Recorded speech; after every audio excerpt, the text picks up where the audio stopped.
안녕하세요. 저는 결혼한 지 25년 정도가 된 주부입니다. 그냥 문득 살아온 세월을 회상하다가 제 이야기를 한번 하고 싶어서 이렇게 사연을 보내게 되었어요. 지루한 이야기일 수도 있겠지만 들어주시면 감사하겠습니다. 제 부모님은 제 또래 친구들의 부모님에 비해 연세가 있으셨습니다. 저희 부모님은 저를 아주 늦게 낳으셨거든요. 어머니와 아버지 두 분 모두 형태가 없는 사랑보다는 일에 대한 욕심이 많으신 분들이셨습니다. 공부하는 것을 좋아하시고 성취하시는 것에 보람을 느끼시는 것을 좋아하셨어요.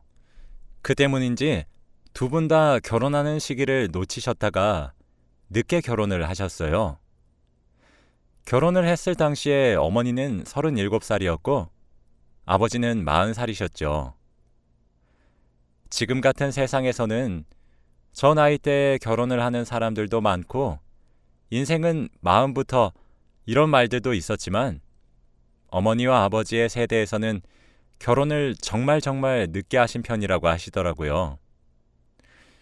어머니와 아버지는 공부에 흥미가 많았는데 심지어 잘하기도 하셨습니다. 아버지는 심지어 그 시절에 유학까지 갔다 오시기도 하셨죠.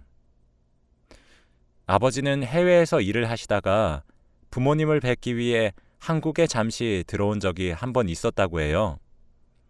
그런데 바로 그때 저희 어머니를 만나게 되신 거죠. 우연한 기회로 어머니를 마주치게 되었는데 바로 그때 첫눈에 반하셨다고 하시더라고요. 운명적인 첫 만남이었던 것이죠. 어머니와 대화를 주고받을수록 호감은 커졌다고 합니다. 그러나 잠시 한국으로 들어왔던 터라 다시 일을 하기 위해 해외로 나가셔야 했죠. 아버지는 아쉬움이 많이 남아서 어머니와 메일 주소를 교환하고 다시 외국으로 돌아가셨어요. 하지만 외국에서 일을 하면서도 저희 어머니가 그렇게 생각이 났다고 해요. 물론 저희 어머니도 같은 입장이었다고 했습니다. 그렇게 메일을 주고받으며 서로 연락하다가 아버지가 한국에 들어오시면 종종 만나셔서 데이트를 하셨다고 해요. 그렇게 2년 정도 연락하다가 아버지는 안 되겠다 싶으셨고 해외에서 하시던 일을 정리하시고 그대로 한국으로 귀국하셨습니다. 그리고 저희 어머니께 교제를 시작하자 고백함과 동시에 청혼을 하셨다고 해요. 저희 어머니는 자신을 위해 해외에서 하던 일까지 정리한 남자인 아버지의 청혼 또한 기쁘게 받아들이셨고요. 사실 그 시절엔 여자가 사회적으로 어느 정도 명예로운 위치까지 올라가고 성공할 확률은 지극히 낮았습니다. 그래서 저희 어머니는 손가락질도 많이 받았어요. 독하다고 말이죠. 그 시절에는 여자가 집안일을 남자가 바깥일을 하는 것이 올바른 인식이었거든요. 모두가 저희 어머니께 독한 여자라고 손가락질을 했었는데 저희 아버지만 아니었다고 하더라고요. 바로 아버지의 그 점에 어머니는 사랑에 빠지셨다고 했습니다. 남들보다 늦게 한 결혼이었지만 제 짝을 만나셨던 두 분은 금슬도 참 좋았어요. 아버지는 한국에서도 곧바로 취직을 하셨죠. 어머니와 아버지 두 분 다 학력도 고학력으로 어디 가서 빠지지 않았거든요. 그래서 두 분의 결혼식은 화려했습니다. 나이가 어느 정도 있기도 했고 두 분 모두 사회적인 위치와 돈 또한 어느 정도 있었기 때문에 말이죠. 결혼을 하시고 난 뒤 얼마 지나지 않아 제가 선물로 두 분을 찾아가게 되었고 난산으로 저를 낳으셨습니다. 그래서 저희 집은 외동딸로 저 하나밖에 없어요. 귀하게 얻었던 아이라 그런지 전 정말 사랑을 듬뿍 받고 쑥쑥 자랐습니다. 사실 저희 집은 다른 집들에 비해 특이한 점이 하나 있었어요. 바로 거실에 TV가 없다는 점이었죠. 대신 커다란 책상이 하나 있었습니다. 저희 집은 TV를 시청하기보다는 항상 책을 가까이 했어요. 그런 어머니와 아버지의 모습을 보고 자라서 그런지 저도 책을 보는 것이 익숙했고 흥미가 많았죠. 아마 영향을 크게 받은 것 같습니다. 그렇다 보니까 아주 자연스럽게 저도 공부를 하는 행위를 정말 흥미롭게 여길 수 있었고, 부모님이 딱히 공부를 하라며 잔소리를 하시지는 않았었는데도 제가 알아서 좋은 대학에 들어갔고 좋은 직장에 취직할 수 있었어요. 사실 저는 공부도 참 오랜 시간 동안 했습니다. 저도 공부에 대한 열망과 욕심이 엄청 많았거든요. 사회적으로 성공하신 부모님과 저도 괜찮은 탄탄대로를 밟고 있어서 저희 집안은 참 남들에게 부러움을 사곤 했죠. 그런데 불행은 정말 예기치 못한 곳에서 찾아왔습니다. 어머니께서 난치병이 찾아오게 되었거든요. 원인은 알 수 없었지만 점점 몸의 운동 기능을 상실해가는 무서운 병이었어요. 어머니는 점차 몸에서 근육이 사라져갔고 끝내 휠체어에 의지하는 삶을 살게 되었습니다. 아버지도 퇴직을 하시고 어머니를 보살피기 시작했어요. 어머니께 찾아온 병은 정말 무서운 병이었습니다. 어머니를 빠른 속도로 피폐한 상태로 만들었고 천문학적인 치료 비용이 필요했어요. 어머니의 병원비를 대기 위해 저는 돈을 벌어야만 했습니다. 어느새 남들보다 조금 더 부유했었던 저희 집은 점차 빚이 쌓여가고만 있었어요. 그래도 아버지가 버티고 서 계셨기 때문에 열심히 하면 괜찮을 거란 생각을 계속 가지고 있었죠. 그런데 제 불행은 거기서 끝나지 않더라고요. 아버지께도 간암이라는 병이 찾아왔거든요. 어머니와 아버지의 병원비에 등골이 휠 정도였습니다. 처음엔 저희 가족 모두가 아버지의 암을 부정했어요. 인정하고 싶지 않았습니다. 좋은 직장을 다니고 있었지만 그걸로 병원비를 대는 것은 턱없이 부족해 적금을 하나씩 깨기 시작했어요. 부모님의 투병 기간이 길어지기 시작하니 전 투잡 쓰리잡을 하며 낮밤을 가리지 않고 돈을 벌기 시작했죠. 제가 회사 일과 병행해서 했던 일들 중 하나는 고액 과외였습니다. 학벌도 좋았던 저는 입시생들을 대상으로 과외를 가르치기 시작했어요. 그런데 제가 가르치는 학생들이 하나둘씩 좋은 성적을 거두기 시작하고 의대나 명문대학에 입학을 하기 시작하니 학생들의 학부모들 사이에서 제 소문이 났던 모양이더군요. 그러면서 여기저기에서 과외 제의가 들어오기 시작했습니다. 원래 저도 꿈이 있었던 사람이었던 터라 제가 다니고 있었던 직장을 포기하고 싶지 않았어요. 하지만 당시 제 과외비를 얼추 계산해보니 웬만한 대기업 연봉이 훌쩍 넘어가더라고요. 전 결국 제 커리어를 포기하고 과외 선생님이란 직업으로 전향을 할 수밖에 없었어요. 제 이상과 로망보다 부모님의 건강이 더욱 소중하고 중요했으니까요. 실제로 제 선택은 탁월했습니다. 부모님 두 분의 천문학적인 병원비를 과외비로 충당할 수 있었습니다. 그 당시에도 몇 명의 남자들을 만났어요. 아버지는 이렇게 살다 자신이 죽는 것 아니겠냐며 그 전에 제 결혼식을 가고 싶다고 하셨거든요. 그리고 저도 의지할 만한 곳이 필요하기도 했고요. 하지만 그 시절 만난 3명의 남자친구와는 전부 헤어져야만 했습니다. 처음엔 모두가 이런 제 사정을 헤아려 주었고 대견하다고 말해 주었고 이해를 해 주었지만 점차 시간이 지나가면 지나갈수록 절 부담스러워하기 시작했거든요. 살인적인 과외 일정에 질려하더니 결국 끝내 헤어지자고 얘기를 하더라고요. 병원비로 인해 생겨난 빚과 또 충당해야 할 병원비와 생활비 등을 충당하기 위해서는 어쩔 수 없는 선택이었지만 막상 현실의 벽에 부딪혀 헤어져야 하는 상황에 놓이니 속이 쓰린 것은 어쩔 수가 없었습니다. 그러던 어느 날이었습니다. 제가 회사를 다니면서 처음 과외를 맡았던 학생의 어머니께서 연락이 오셨더라고요. 사실 그 집안 어머님의 입김으로 제가 과외 선생님으로 전향을 할 수 있었기 때문에 고마우신 분이기도 합니다. 그리고 그 집의 3남매 모두를 제 손으로 대학을 보냈기 때문에 종종 연락을 하곤 했었고요. 물론 아이들과도 연락을 계속했었죠. 오랜만에 집으로 초대해 식사를 대접하겠다는 말씀에 감사하다고 말하며 방문을 했어요. 오랜만이라며 웃고 즐기며 아이들 얼굴도 보고 그러면서 시간을 보냈죠. 어머님께서는 제게 둘이서 오랜만에 차 한 잔을 마시자고 제안하셨어요. 그러면서 듣게 되었답니다. 어머님이 제게 선을 보겠냐고 권유하시더라고요.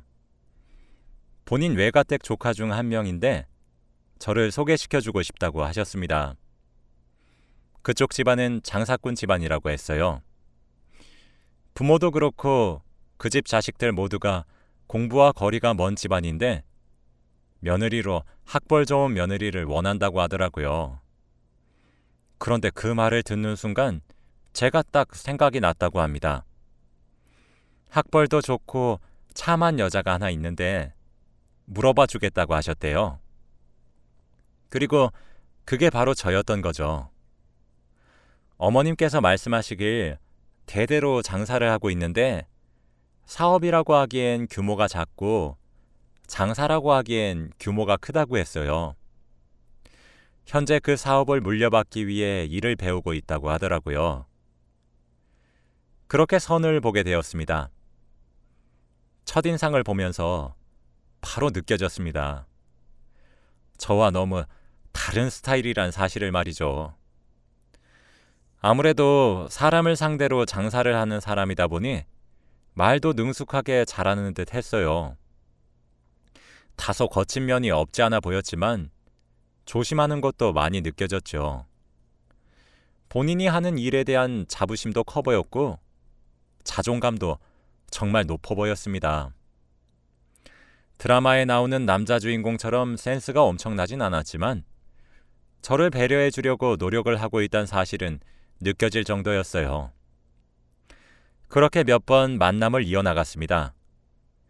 6번 정도 만났을까? 그 남자가 제게 결혼을 전제로 만나보자고 하더군요. 본인은 부모가 결혼을 원하는 며느리상과 결혼을 하게 될 건데 이왕 그렇게 된다면 저랑 하고 싶다고 했습니다. 저는 그 말에 제 가정사를 전부 말했어요. 어머니는 난치병에 걸리셨고 아버지는 간암에 걸리셔서 병원비에 생활비를 충당하는 것도 바쁘고 집안엔 빚이 얼마나 있는지도 말이에요. 그랬더니 그러더군요. 자신의 집은 돈이 많고 학력이 없고 제게는 돈이 없고 학력이 있지 않느냐고. 그렇다면 우리 서로 부족한 부분을 채워줄 수 있지 않겠냐고 그렇게 말했습니다. 자신과 결혼을 하게 된다고 하면 부모님의 병원비와 생활비를 책임지는 것을 떠나 저희 집의 빚 또한 갚아주겠다고 하더군요. 하고 싶은 공부가 있으면 지원도 끝까지 해줄 수 있다고도 했습니다. 하지만 제게 며느리로서의 도리와 아내로서의 도리는 충분히 해달라고 하면서 말이에요. 자신이 느끼기엔 우리가 꽤 잘 맞을 것 같다는 생각이 들어서 이렇게 말을 하는 것이라고 했어요. 저는 고민해 볼 테니 시간을 좀 더 달라고 했고 그렇게 2달 정도 고민의 시간을 가지게 되었습니다. 솔직히 흔들렸어요.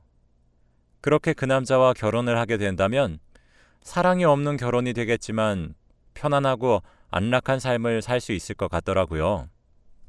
제 결혼의 목표가 사랑하는 사람과 알콩달콩 살고 싶은 것이라면 그 목표를 위해 포기를 해야 하는 것들이 어느 정도 있을 거고, 사는 데의 경제적인 부분이 문제가 되어 그 부분을 해결해야 한다면 감수하고 포기해야 되는 부분도 있을 거란 생각이 들었어요.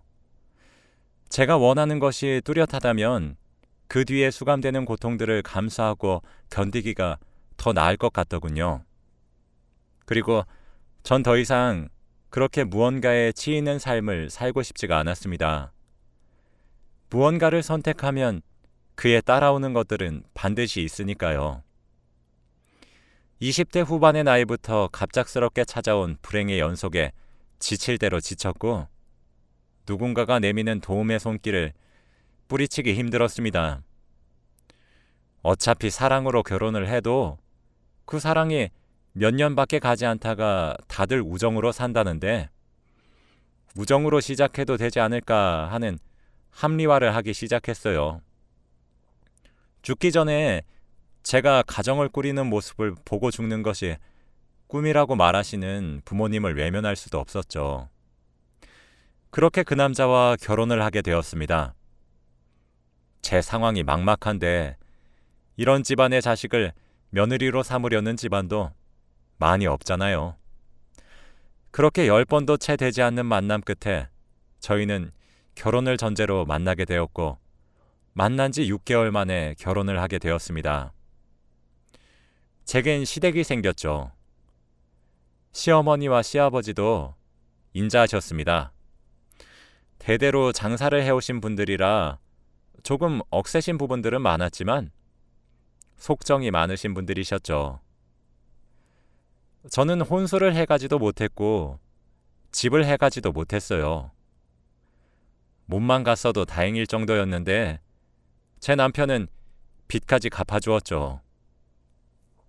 그뿐 아니라 제 인생에 없을 수도 있겠다 싶을 정도의 화려한 웨딩드레스와 결혼 과정들은 저를 황홀하게 만들어 주었어요.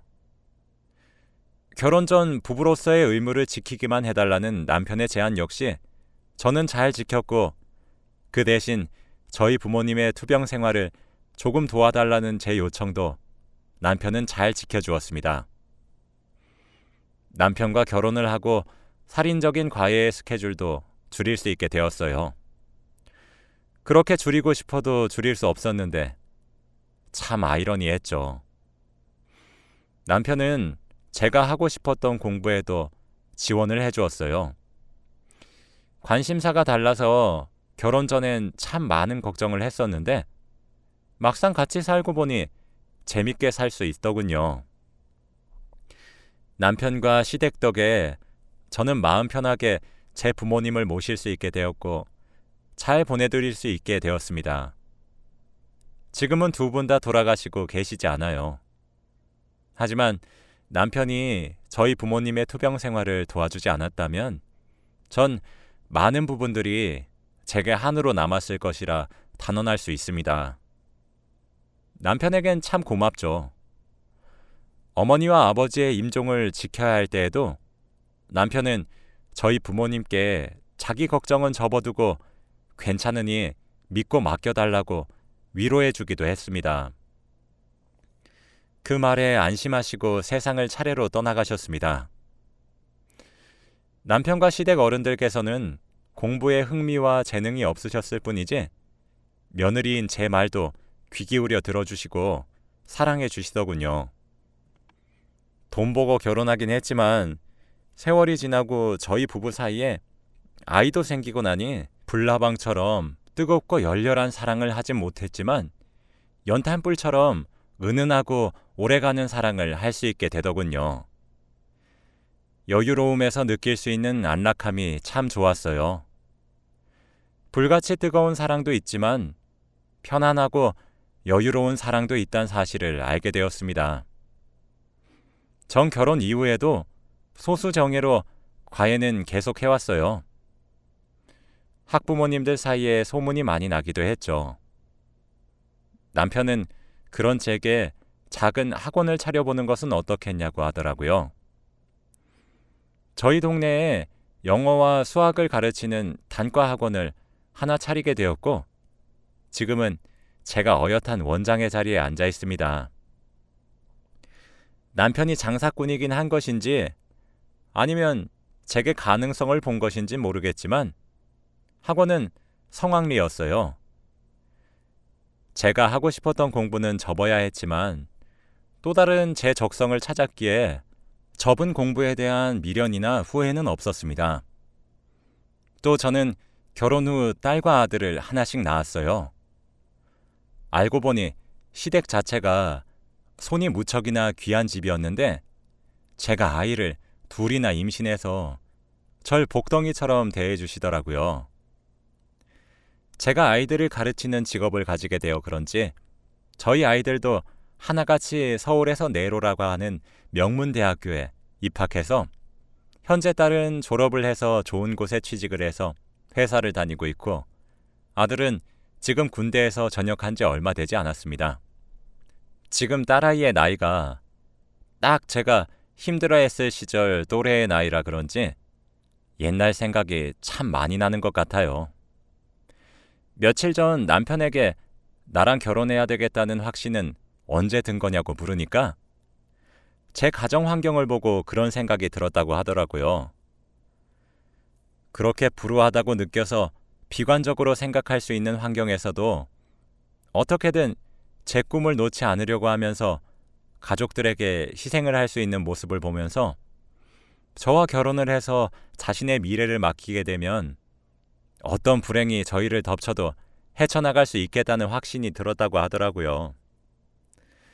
세상 사람 모두가 완벽할 수도 없는 노릇이고 서로 부족한 부분이 있으면 채워가면 되는 부분이라고 생각했기에 제 경제 환경이 하나도 흠이 되지 않았다고 합니다.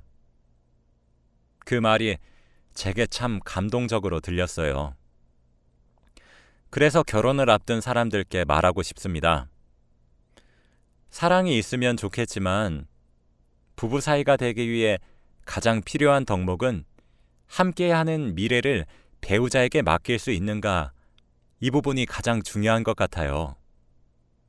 저도 남편도 서로에게 좋은 미래가 되어주기 위해 많이 노력하고 있거든요. 제 이야기는 여기까지입니다. 긴 이야기를 들어주셔서 감사합니다.